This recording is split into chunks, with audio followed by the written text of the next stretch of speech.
Well, hello, EKN Nation. Rob Howden here for a new edition of our Face2Face. In fact, one of our new EKN prime time shows. It is 8 p.m. Wednesday, March the 8th. And again, getting ready to roll into a month of March that will be kind of dominated by action in the state of Florida. Otherwise, lots of racing getting ready to line up throughout the year through March, West Coast. Then, of course, April, May, things starting to kind of work their way up towards the northern climes where things will get going, of course, up in the Indiana area and up through to Michigan, Wisconsin. Eventually, maybe even in Canada, we'll get things rolling up here. David Cole alongside me, Dave. We got a great face-to-face lined up here today because one of the stories that we've seen happen over the last couple of years is the resurgence and the rebuilding of the Rotax Max program here in the U.S. And again, we'll have Justin Stefani joining us today. But again, that's a program that has been around for a long time in this country, a couple of decades. It's had some ebbs and flows, but seems to be most definitely on an upward turn. Yeah, and as we were talking before the show started, it has helped to launch a lot of professional drivers' careers. There was a long period of time where you would see these kids racing mini max and eventually work their way up into the senior ranks. And now, drivers like Oliver Askew, Kyle Kirkwood, Lance Stroll, many others that Devlin DeFrancesco, Logan Sargent. Yes, Logan Sargent as well too. Yeah, and many more too. Yeah. Many drivers that have done the Road to Indy and now the USF Pro Championships as well. IMSA drivers, maybe a couple NASCAR drivers. Ricky Taylor, he's going to be Miller. Jordan Taylor, Mark Miller, Master champion. Yeah. Cascar guy. Yeah. So a lot of different. Again, it has a great base, and obviously can take you from the cadet level all the way up to the master, and it's a great club program, but it's also a great program around the world. Yeah, it's that global program that gets run every year. Obviously, the big race of the year is, of course, the Rotax Grand Finals, the Olympics of karting, if you will, where so many nations meet each year. Drivers earning tickets and qualifying for their national team. One of the really cool things about global karting for sure. But again, you go back to the Florida Winter Tour days. Rotax was big. It was the Challenge of the Americas base at one point. There was a time when Rotax racing was that massive kind of foundation, grassroots level of racing. Everybody came to the Grand Nationals every year as well to try to get tickets. It was a program that was massive. Now, they had some issues. It fell into harder times, tougher times. And then, of course, we saw the rise of the Miami power plant. We saw the influx then of the Vortex and the Rock Cup program. But as I said, through Race Rotax and the good folks at the J3 competition, the Rotax program, David, most definitely on the way back up. They've been building an East Coast and a West Coast series. There's the U.S. Trophy Final that we got a chance to go to last year. For really all told, man, there's just a lot of positivity happening right now with Rotax. Yeah, they've gotten that hold at the foundation and slowly have built itself up. And again, that 2023 is going to be another year of growth, another year of expansion, adding new service centers, adding clubs to the program, and then growing at those big events with the East program and the West program having more competitors. And of course, the U.S. Trophy Final will probably be triple digits in terms of drivers there probably this year. I think so too. So of course, this is a live show. It's interactive. If you're tuning right now in on YouTube or Facebook, feel free to ask questions. Throw them in the comments. They pop up in front of us here, and we're able to potentially bring them into the show. So we'd love to hear any questions you may have for our guest, who we'll bring in right now, Justin Stefani from J3 Competition. Justin, thank you so much for joining us out in Arizona. It's sunlight there still, a little darker here, but thanks for joining us. Yeah, no, absolutely. Thanks for having me on. So let's just dive into this thing because really this is an opportunity for you and to talk about it, us to ask questions, others as well, about kind of the layout, right? The foundation of the Race Rotax program now here in the U.S. with the Trophy Series West Series, the Trophy Series East, all leading up, of course, to the U.S. Trophy Final, rather, at Newcastle in September. I know you guys built the program last year, but you've been fine-tuning it, right? You've been down a couple of things in, made some changes here for 2023. Yeah, no, absolutely. I mean, I think one of the cornerstones with Rotax is, right, everybody knows the longevity of the engine, the power of the engine per category. And then as you hit on it, the big thing is the grand finals, right?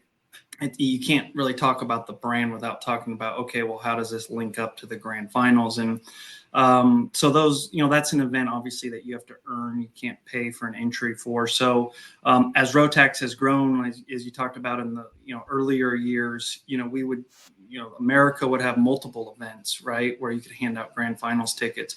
But because of the global dominance and growth of it, there's only so many tickets to go around. So for us, what a lot of people don't realize is, we only have 2 sets of tickets, right? And we have an entire country here to manage. So it's important to have, one sort of marquee race, which we do at the trophy final.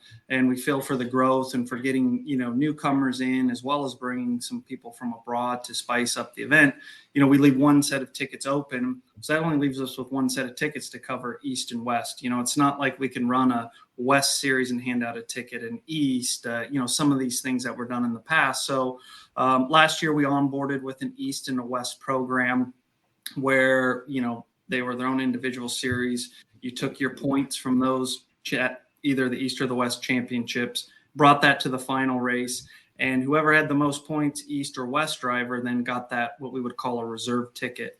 It worked pretty well last year. This year, what we did is we just kind of spiced it up a little bit to where you won't bring in the points from the East or West. If you participate in the East or West, that just makes you a qualified driver. Thus, when you come to that race in Newcastle, it's sort of a winners take all race for that reserve ticket. So, maybe if you had a bad race on the East or the West, or something happened, or you didn't quite have your Rotax program dialed up, you still have the rest of the year. You still get to show up and compete. And, we've seen that at, back in the day at other, national sanctioning bodies. There was always that one-off at the end of the year. And so we're kind of getting back to that. And I think that underscores your comment about fine-tuning the program, right, the best we can with our ticket limitations. So let's have a look at it then. So the Trophy Series West, Trophy Series East, first couple of rounds of the Trophy Series, U.S. Trophy Series West, just a couple of weeks away, actually, at the PKRA track in Phoenix. David, you were just there for an event. And then middle of March at Musselman Honda Circuit in Tucson. So it's an Arizona-focused West Coast program. 2 really good facilities, obviously, as we know, 2 of the best racetracks on the West Coast as well. So that'll get things kicked off. Any other information potentially about the West program you want to drop in here? Yeah, so I'll jump in. I saw David. So Musselman race is middle of May. This one is in 2 weeks, March at PKRA. So you're good there. So PKRA, obviously both facilities in the Southwest, I think, are really the premier facilities that are 100% dedicated to competition karting, right? Which makes that really unique. That's true. Weather should be great. Everything's on racerotax.com's webpage. You can go to the trophy series, click on West, find all the pertinent information you need, from schedules to the awards. I think the one thing that's pretty cool that we'll do this year that we did last year is one day we run the tracks counterclockwise and one day we run the tracks clockwise. And I think for a regional program like this I think that creates a lot more excitement. You don't get the stagnation of, after the first day, so-and-so's quick, they got the track figured out. Then we're able to kind of flip that switch and we go the other way on the second day, which kind of really adds a lot more excitement. And I think for the regional focus, keeps the parity actually there. So on our Friday practice, we do split Friday. All right. Half the day is clockwise, the other half the day is counterclockwise. So it and a lot of these facilities run multiple configurations, but a lot of them, it just throws it off. So if you show up on a Thursday or a Friday, I feel, from our side at J3 and Race Rotax, it enables more parity, right? And again, keeps it a little fun for the competitors. So we'll continue with that. We have a few other, nice programs happening, prize packages, things like that. But again, it's kind of the kickoff of the journey to our apex of the year, which is the trophy final. And then from there, hopefully, we're going to award, 12 drivers that are going to head over to the Middle East and, represent the United States. So it's fun, and we're excited to get kicked off next week at the first 2 rounds. So then we go to the West Coast, and I don't think you ran down 3 venues. I think last year down to 2 venues this year, another 2 double headers, June 16th, 17th, 18th at Pit Race, Pittsburgh International Race Complex, and then August 11th, 12th, 13th, New Jersey Motorsports Park. So different facilities potentially this year from last year. Is there a reasoning behind that, or what kind of details you want to kind of offer about the East racing? Yeah, so I mean, I think you got to look at the economic factors and everything that's happening in the sport, and what we're trying to do foundationally with the Rotax program is build the club racing, build regional racing, which I feel there's a massive pocket in the United States for that right now. So we decided 2 weekends on both coasts are suitable, double headers. That's going to allow people to obviously maintain budget. It's going to cast a little bit larger net, I think, over getting people, maybe not so much at those races, but getting them intrigued in the club programs with the product. And then for the East, going with 2 races, we had 3 fantastic partners over the last 3 years. You know, we went to OVRP, managed by Tim Hannon, you know, just absolute phenomenal, iconically ran facility. We're at United Karting in DC with Devin Edwards, and they do a fantastic job there. And then, you know, we were up northern New York, up by Syracuse at Tony and Tina Goddard's facility at Lafayette, and it was phenomenal. And I think the move was, when we knew we were going to go 2 races, part of it was, you know, you always feel like those were, you know, our 3 main guys, right? And you're like, okay, I don't feel kind of right, leaving one of them out. That doesn't feel correct. It's like having 3 kids. Yeah, right. I mean, you just, you know, one of them's getting fed, one of them's not, right? So, you know, that was a portion of it, but we got a lot of feedback with going back to Newcastle for that final race. Obviously, everybody knows Newcastle's a big track, iconic long straightaways. It races so much different than our core club tracks do in the country, which we still need to support. So they said, hey, I want to be more prepared when I come to Newcastle. A lot of the guys, they've never seen a track like that. So obviously with New Jersey, which we've been there a couple of years prior, you know, and then with Pitt, obviously with what they've done with the resurgence there, and that's obviously a couple hours from our shop.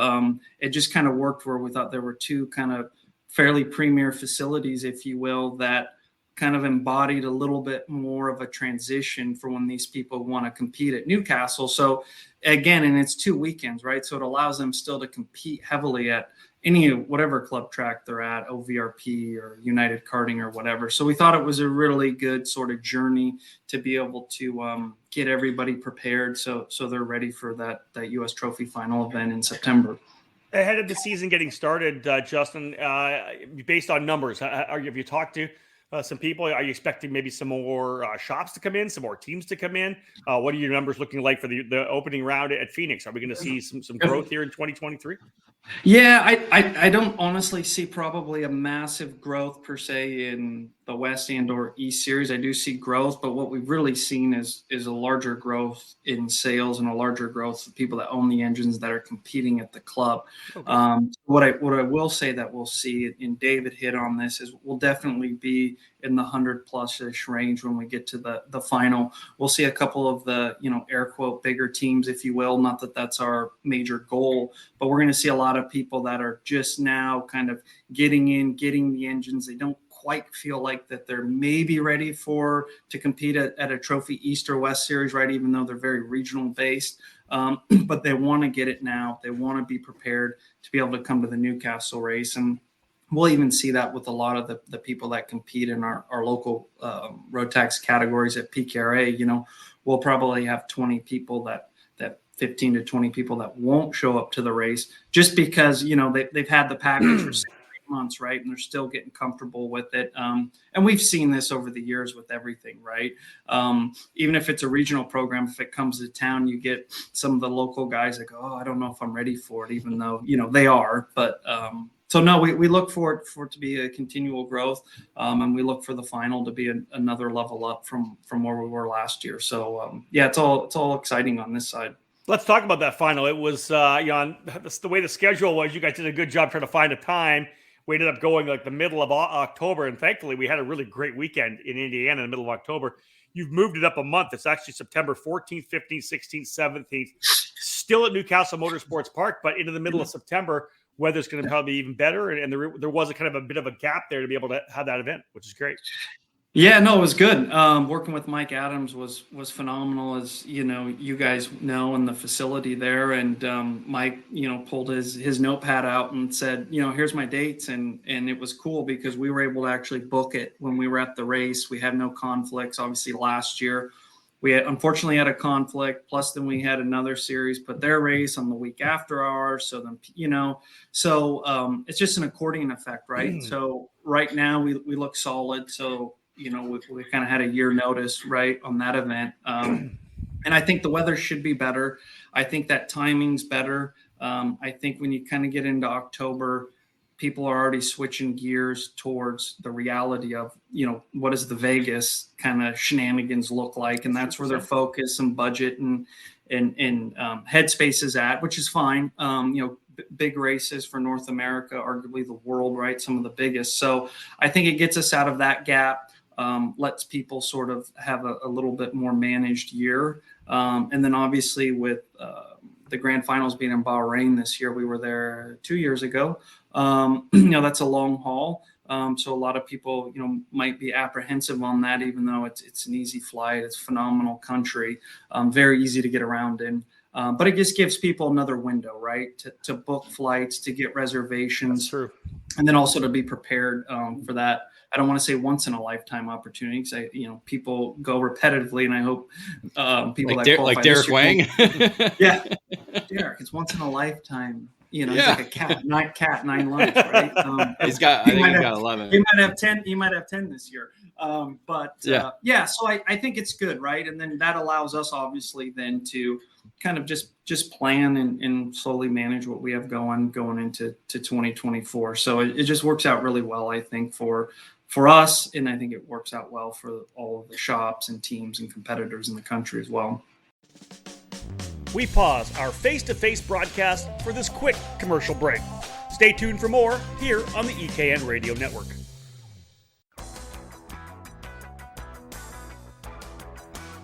There is no other brand in karting more recognized across the globe than Rotax.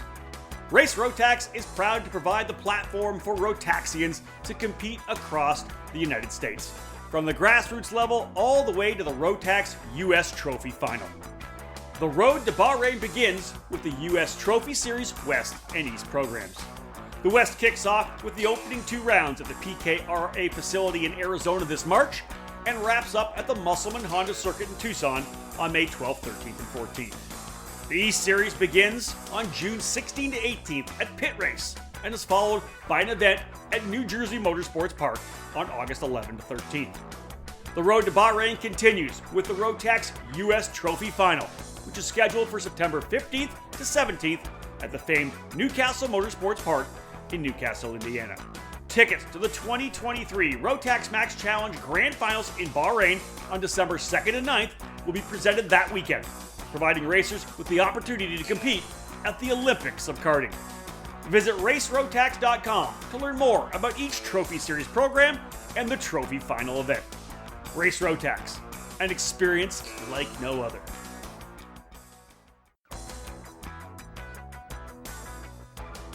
The new face of competitive karting in the Pacific Northwest region is RaceLab. The full-service karting operation is located at the state-of-the-art Kartplex facility in Oliver, British Columbia, Canada, providing everything you need to hit the track or put yourself in a successful driver development program. RaceLab is the official North American distributor for the TB Kart chassis brand, providing the full range of models from kid kart to shifter kart. Villeneuve Racing Karts is their flagship product, available only through RaceLab. The brand carries the name of Formula One champion and Indianapolis 500 winner Jacques Villeneuve, with each model produced by TB Kart. Kartplex, the home of RaceLab, is situated on the grounds of the Area 27 Motorsports Park. From full arrive and drive TB Kart rentals to leagues and competition karting, the facility provides a new home to developing the future stars of motorsports, all beginning at Kartplex with RaceLab.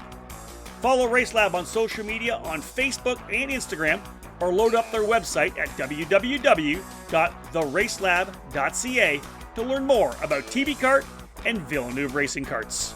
RaceLab. Race with us, win with us. Welcome back to Face2Face on the EKN Radio Network. We've talked about... Go, Dave. What do you got? Yeah, I was going to say, it's kind of very similar to, you got to build that foundation for that U.S. Trophy Final.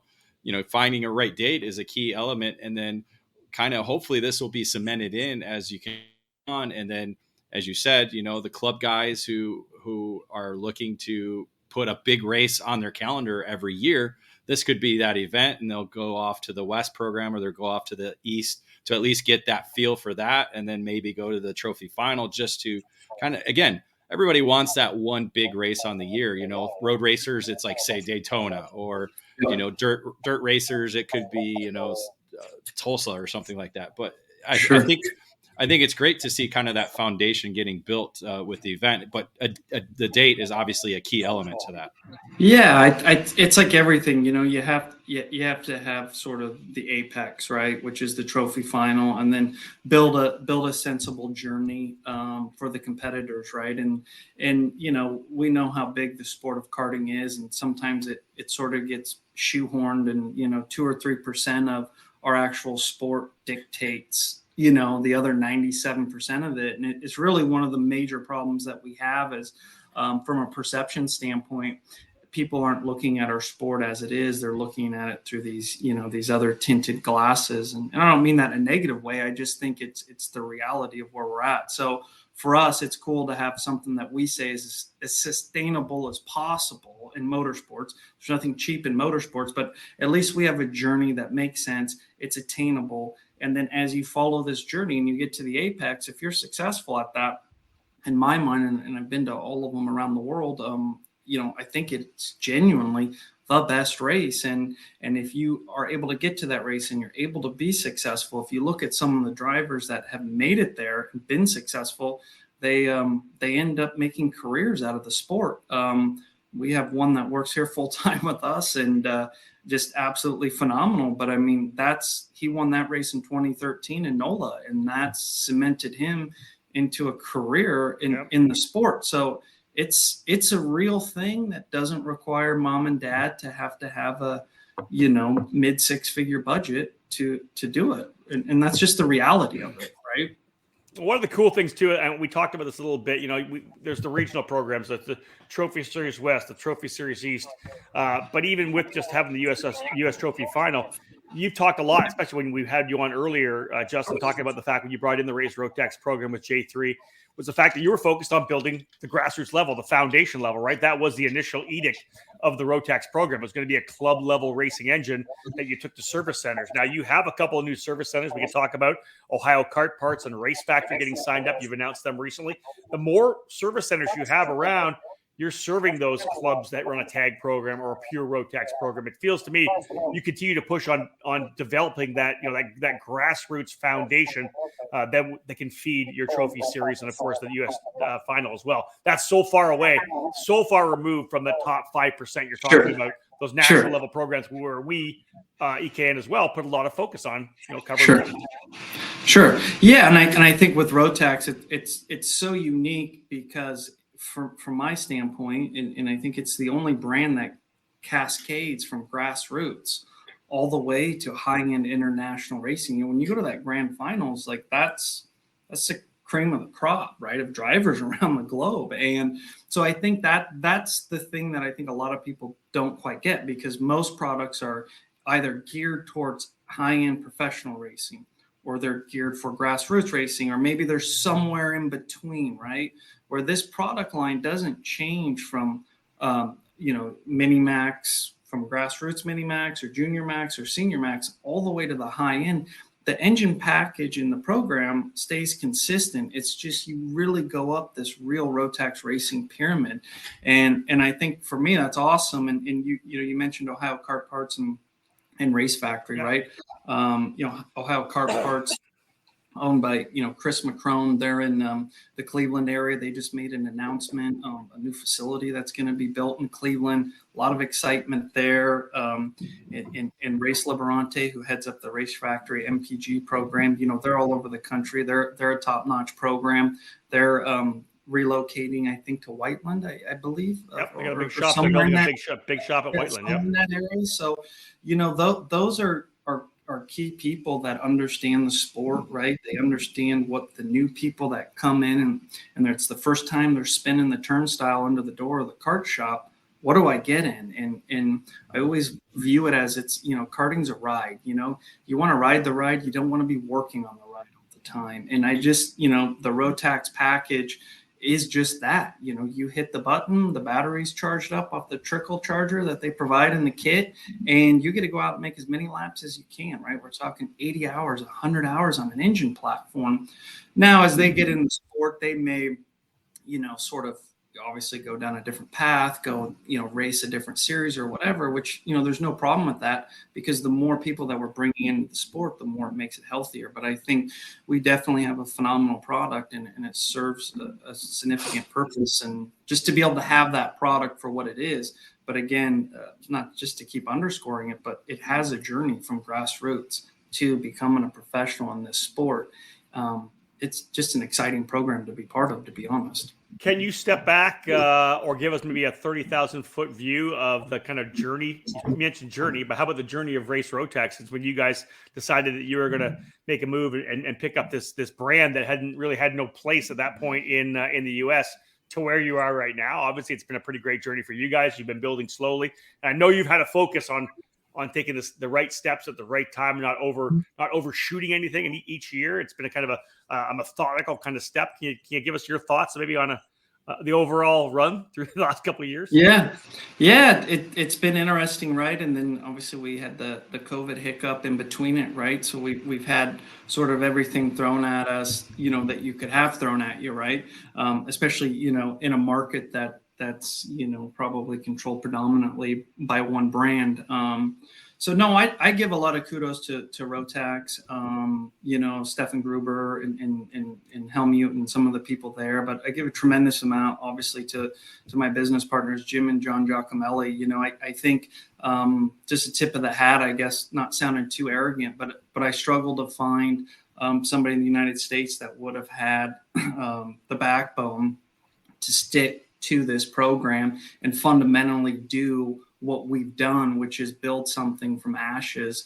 We're nowhere where we want it to be or where it needs to be or deserves to be, but obviously everybody knows where the program was when we took it over and where it's at now, and it has a pulse and it's breathing and it's growing, and I think that's all you can really ask for. So we're tremendously happy with that, and I think that's just kind of indicative of not that we're the best or any of that, but if you look at some of the other projects we've done, kind of been told we've been crazier more than once, and then what is it, whatever that is, if somebody copies you, flattery or whatever is the most form of flattery, so I think we've set the trend. We've done a lot of things over the years, but one thing that we've done is we've looked at the value, and then once we've seen the value in it, then we put the work behind it and continue to put the work behind it. And the Rotax thing's the same thing. We're going to continue to put the work behind it one step at a time.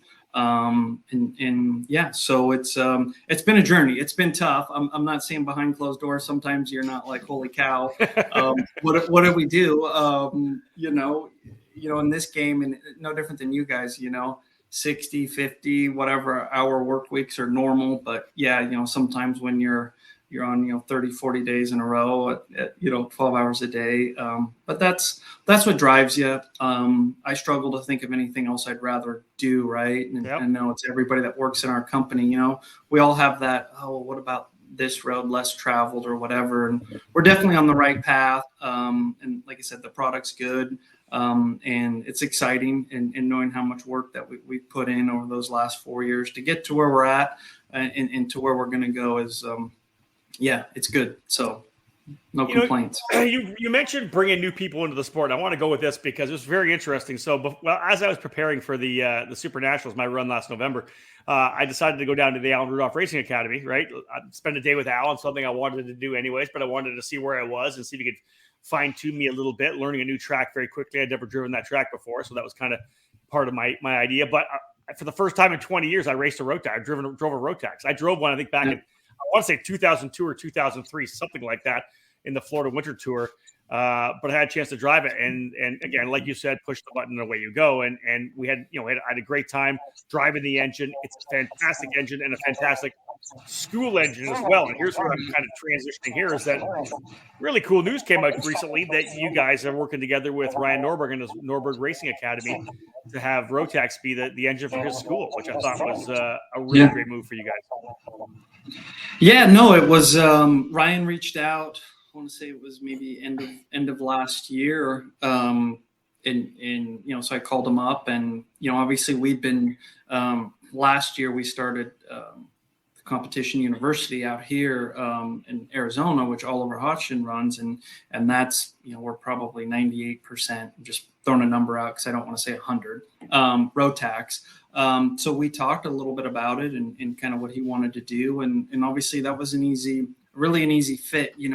David brought up some of these kids that have made it to open wheel and racing, and Ryan was really sort of kind of in that whole Rotax program when it was really good. And so he's where he's at now is his dedication to the sport and his craft, right? And it started with Rotax, and he's smart and he's clever and he's knowledgeable, and he loved the package, and he understands the longevity of it and the way it can make you as a driver a better driver and all of those techniques. So for us to have two certified sort of schools, his and then the one out here on both coasts, I think it really just speaks volumes of the brand, and it allows us to, again, to what you said, Rob, people are getting into the sport, sort of your Bill Gates, when everybody had a PC when you were in junior high, elementary, and you grow up and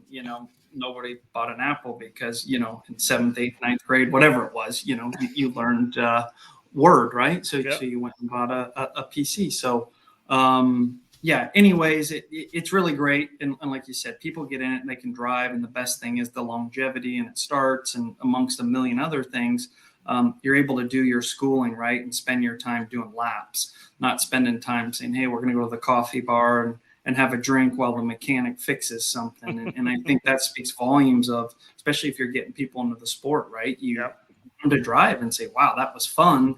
Where do I buy one of these?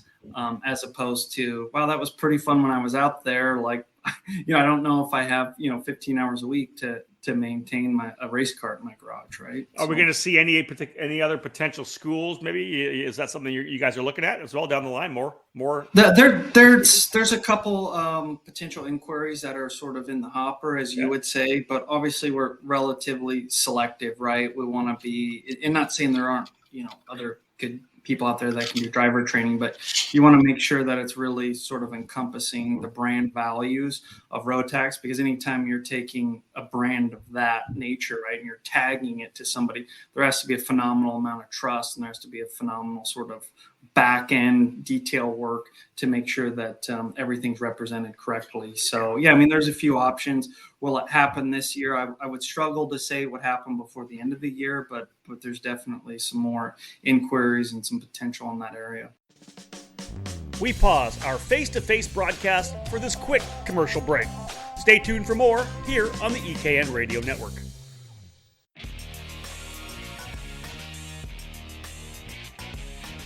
All over the karting world, everyone knows OTK is the gold standard for quality and performance. In the US, OTK USA is the source for all things OTK. From the legendary Tony Kart brand to the race-winning Cosmic and Esprit chassis, and now the new Red Speed and EOS brands, OTK quality is second to none. All 5 brands are winning races and championships across the country in national programs like the Rock Cup USA Florida Winter Tour and the Challenge of the Americas, the SCUSA Pro Tour and Winter Series, and the Pro Kart Challenge, the United States Pro Kart Series, and the WKA Manufacturers Cup. And OTK products are also front and center on the podium of club and regional races from coast to coast. To learn more about a specific product line, you can find the OTK USA dealer near you, whether it's Tony Kart, Cosmic, Esprit, Red Speed, or EOS. Visit www.otkusa.com. Specific chassis territories are still available, so kart shops interested in adding a winning component to their product lineups can contact OTK USA directly.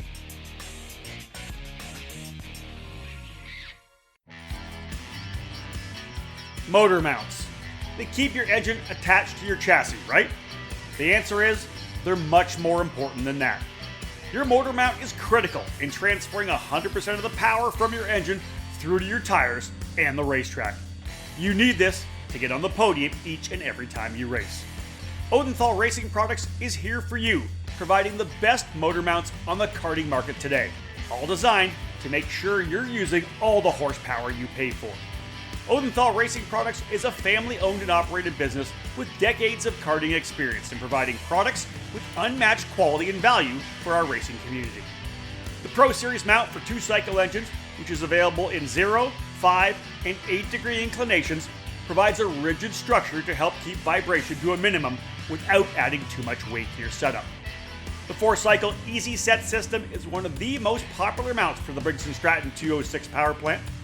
Multiple mounting holes provide the most adjustability depending on your chassis and seat placement. To ensure a tight fit to your chassis, our ORP wedge clamps get the job done, and they feature a number of design updates to provide a lower profile and lighter weight. The clamps are available from 28mm to 32mm in both standard and Euro style sizes. And now, Odenthal has also revolutionized the karting industry with its new Easy GP camera mounting system. Designed to mount anywhere on your chassis with 1 or 2 cameras, the ORP Easy GP camera mount is your solution to capture that onboard winning moment. Head to odenthalracing.com and find a dealer near you. Odenthal Racing Products, proudly made in the USA. Welcome back to Face2Face on the EKN Radio Network. What about, let's go back to the Phoenix Club. Obviously, you guys are based in Arizona now. You talked about Competition University being there with Oliver Hodgson. The club is become, a kind of a focused Rotax club. Is it a place where you're going to be able to potentially?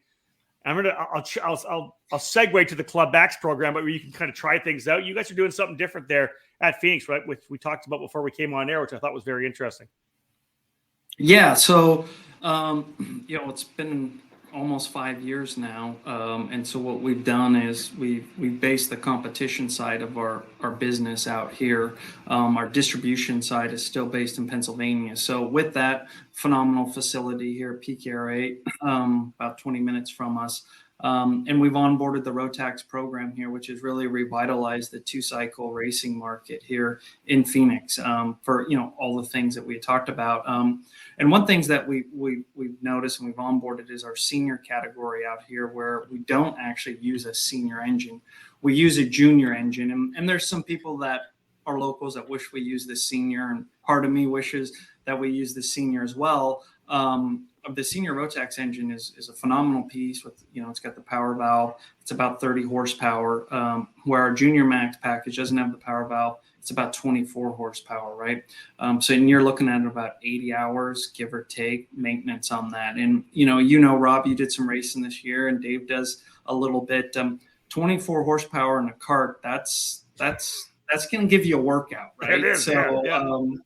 I think a lot of people like that sort of horsepower range, right? It's relatively manageable. People can get in, do the laps. They're not having to be, a full-time triathlete to be able to manage. When you start getting up in the 30 horsepower, you really got to be ultra committed, if you will. So that we've seen a lot of growth in, and then obviously with the longevity of the engine, most people at the club are sending the engine back over the winter or one time throughout the year to get rebuilt, and that's it. So then that's allowing them to not have to own 2 engines, right? They're able to make all the club races. They're able to buy their tires and pay services through the local shops, which then allows us to spin the turnstiles and starting to show up to the grid with, I think it was maybe 2 club races ago. We had 15 or 16 in that senior category, which I think you would struggle to find a club in the United States where there's a 125cc water cooled, 24 horsepower sort of or more engine, where they're out there and it's not a tune-up for a national race, club race. You get what I'm saying? Yeah, so, that's true. So it's exciting, and that's something that we've done, and we've got some interest from around the country and other areas, because it makes it really friendly for the teams and the shops and also the competitors when they can spend their time helping the competitors go faster, learn how to drive, or whatever it is. So it's worked really well so far for us out here, and so it's been good for the club and it's been good for us. What's the difference between the junior? Because again, we're not the technical guys. We don't do engines. Because isn't it just it's just a cylinder, isn't it? The difference between a junior and senior.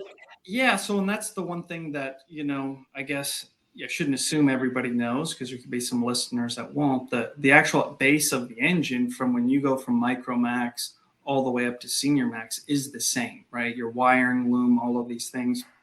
It's there's an upgrade kit, as we call it, every step of the way you go, where you can upgrade your existing engine. So when you go from a junior to a senior, it's an ECU and it's a cylinder upgrade kit. So those are all SKUs. So it's relatively easy for a competitor to upgrade if they want to, or go back and forth. Right? Yeah, absolutely. Yep. Yeah. So we have downgrade kit, same thing. So you go senior to junior, right? The cool thing is actually when you go from mini to junior, that's the smallest gap in what you need to do, because it's the same cylinder, it's the same squish. So everything that you have to do to go from a mini to a junior is what we call outside the seal, meaning if you have a sealed mini max engine, let's say, David, for your son, and you say, hey, we're going to junior next year, you call up your favorite dealer or service center, you buy the junior upgrade kit, which is an exhaust and it's an ECU. And those are all things that you bolt onto the cart in the exhaust flange, and you can do that all in your garage at your house. And now all of a sudden, your son or your daughter's ready to go junior racing. So that's what's cool, is when you get somebody that's like in that 10, 11 range, you're kind of like 10 all the way up to 15, right? You have one small change, right? And you're able to, not have to spend a ton of money for your kid. So yeah, it works out really well. Yeah. Dave, you got anything else? No, I think that was it. Yeah, because again, its simplicity is obviously another thing as well too that we're seeing now in this generation of karters, because when we were younger it was simple, but we all worked on our own stuff. So that simplicity kind of helps bring in the new people. They say, here, you can do this on your own, or you can go to your service center. Yeah. Yeah. Justin, absolutely. Is there anything else maybe you had on your hit list that you wanted to bring up? Otherwise, I've got like one final little bit to throw here. No, I think we're good. And, I think just to underscore what David said, we live in a world now where 15, 20, 25 years ago, you worked 8 hours a day, general people. Now I struggle to find somebody that works less than 10. So the amount of free time people have to be able to be part of a sport like this that is so intense in terms of general nightly, week-to-week maintenance, it's tough. So in order to keep the sport kind of going in the right direction, the simplicity, the easy use are really important selling features that we need to have to be able to sustain and grow our market share. Yeah. So real quick, we just got to hit on it because it was posted as a question. David Dodson wants to ask, when will we see electric Rotax platform in America? There we go. They came out with a new program, the E10, which you guys probably saw, and the E20 is phenomenal, but it's kind of its own beast in a good way. The E10, I think, I'm hoping we see something over here, even if it's a demo, when we're at the trophy final. With that package, I think it resonates so heavily because that package fits on any standard kart, and it's chain driven, right? 219 chain. So I think when all of us that have been in the sport since we were kids, we want to visually see something that makes sense. And although it doesn't make sense from a powertrain standpoint to have a chain drive system where you lose a lot of power, it makes sense to us, right, as karters. So we got a lot of positive feedback on that, people that were highly interested. So maybe, Dave, if you're good and you're at the final, we'll let you do a test drive in the E10. I'll start working out right now. Well, I know that so let me wrap up with this, because I know that you guys, they have the electric karts, of course, in action at the grand finals, which will be in Bahrain this year.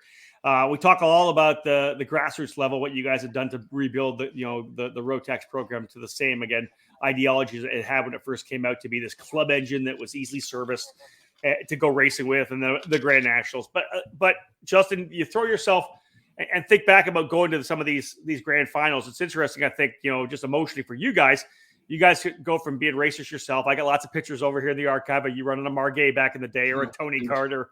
I pulled one out of you and Eric Jones. I think we were at, I think it was Quincy.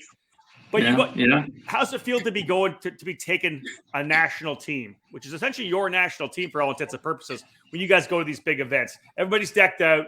You got the red, white, and blue on. They're racing for their country. And, you're kind of the head of that. I just want to kind of go on the personal level of this program as well. Yeah, no, I mean, it's cool, right? I mean, it's beyond that. It's really sort of, I guess, rewarding because, I don't want to say most people, you don't kind of choose to get in this business. It's something usually you're in it when you're a kid, or your dad was in motorsports, or maybe your mom, I don't know. And you grow a love for it. And you have all these dreams and aspirations as a kid. And sometimes we don't have enough time to sit back and say, hey, I'm on a plane and there's 12 people that are actually representing the country of the United States, albeit a small segment of sporting in the world. We're still doing it. So pretty honored. We've had really great people over the last years. We've been doing it.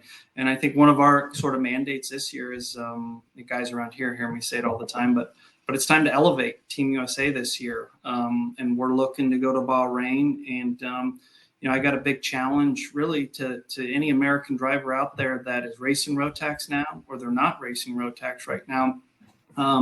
It's just to take it serious. And you should really think about coming to the US final and showing what you have and being able to go across the pond on even playing field and race against the best drivers in the world, not make excuses, race against the best drivers in the world and represent your country and get the job done. And there's no reason. I've been to all the races here, and we still support all the other platforms with our other verticals of business. I just saw Dave last week. But there's no reason that when we're going to Bahrain, we're not taking the best drivers that have United States passports, and we're not taking it to the British. We're not taking it to the Germans and everybody over there. And I think it's time that people realize what's going on, and let's elevate. And, you're all invited to the U.S. Trophy Final. If you have any questions, contact me directly, J3 Competition. There's a phenomenal amount of race teams out there in this country that are professional. They all know Rotax. They're all good at it. They might not want to say it publicly, right? So it's a great opportunity in September. And we want to be in Bahrain with the best of the best, and representing this country like it needs to be represented on the world stage. 10 years ago, a U.S. winner, right? 2013 at NOLA. Yeah, I mean, you got Juan Manuel Correa, right? You got Oliver Askew there. We got the photo of those guys with the American flag and the tattoos. Yep. I was just saying, don't forget Joey. Joey Wimsett. Yeah. Well, Joey Wimsett. There we go. We go. DD2. It's always the unforgotten son sometimes, right? But some of the best racing at the grand finals, without a doubt. I mean, there's, every kid's watching Netflix and F1 and this and that. And, Max Verstappen goes up, or Lewis Hamilton, and they play the country's flag. And, everybody's sitting there going, oh, that's so cool. I mean, this is your opportunity. This is your opportunity to get to Newcastle and sit there and hear the Star Spangled Banner played in Bahrain for your country and bring it back home. So it's an open invitation to everybody. It's something that if I was competitively racing, wouldn't have been good enough to win or get a trip to go. But I would have made sure that, I would have rubbed whatever nickels I had together back then to be at Newcastle to have that opportunity to be able to represent it at the most legit race in the world. And, Canada's been beating us too many years. Rob probably likes that, but we can't get beat by to get beat by a country that has snow on the ground for 6 months of the year. That's unacceptable. But BRP does have headquarters in Canada. A little bit in Montreal. Yeah, maybe I need to do some back checking. Maybe there's something going on. Canadian drivers have been getting something a little bit special all these years, right? Well, listen, I think you heard it here. You heard it here first. I think the tagline there to cap this off, it's perfect for the U.S. Trophy Final. It's an open invitation. There's an opportunity for every driver in the country. You can rent a Rotax. You can go buy a Rotax. You can make the investment yourself, do some Rotax racing, or if you have to, you rent one and come and be part of this race because it's going to be a big one this year. David's already said triple digits. I think it'll be the same way. Last year, we had, I think, 72 or 75, and it was a tremendous weekend. The racing was so good. It was an honor to be able to call alongside Henry Beaudet. Looking forward to doing that again this year. That's it, right, Justin? It's an open invitation. Yeah, let's go. September. Do it. Hey, Let's listen, go. Justin, thank you so much for joining us, man. We appreciate it. Absolutely. Thank you, guys. Take care. Justin Stefani, folks, from Race Rotax. David, you've been with me now for close to 20 years, and Rotax was a huge part of that early on. I like seeing the resurgence of it because I like the grassroots kind of focus to build that Grand Nationals kind of thing again, where anybody can come from any club with a chance to go to the big show. I gotta believe that if there was a shift and this whole Rotax program was what it was when it started, say let's start it in 1990. Just think of all those names that could have been going to the Rotax Grand Finals in the 90s. Like Justin would have been probably, again, all these guys that were going around in street races and doing all this and that, they would have went to this one big race to try and get a ticket. Yeah. Because, back then and even now to be able to represent your country at, a European or world championship, it's a lot of money. You got to lay down a lot of dough to be able not only to go, but to be competitive as well, to where, again, you could be a club racer, pay your dues, get your racecraft going, take that same package, go to the U.S. Trophy Final, be competitive, and possibly earn a ticket to go compete against the entire globe. That is exactly that. I keep telling people, that's why I love the Rotax Grand Finals. It's just, and listen, the minute you walk into the paddock, it's a life experience. Oh, without a doubt. There's nothing else like it. No, that's very true. Yeah, 100%. Well, folks, there you go. We'll touch back with Justin, of course, midway through the season. We'll be covering the West Series, Trophy Series West, Trophy Series East. We'll be trackside as well at the U.S. Trophy Final at Newcastle once again this year. Really looking forward to that one for sure. Big thank you to Justin for joining us. Again, this was episode 65 of our Face2Face. Another one of our new EK and primetime shows. David and I, we're getting old to the point where it's almost bedtime, so these are really good for us, especially when I'm up at 5:30 in the morning. Folks, thank you so much. We do appreciate it. This, of course, become a podcast. It'll be on EKN Radio Network. And as always, you can watch all of the shows that we have here on Face2Face, all of our primetime, all on demand on our YouTube channel. Make sure you click the subscribe button. We do appreciate that as well, too, folks. More subscribers, the better. Again, thank you so much for joining us. Big thank you to Justin Stefani from Race Rotax on behalf of David Cole. My name's Rob Howden. Bye for now.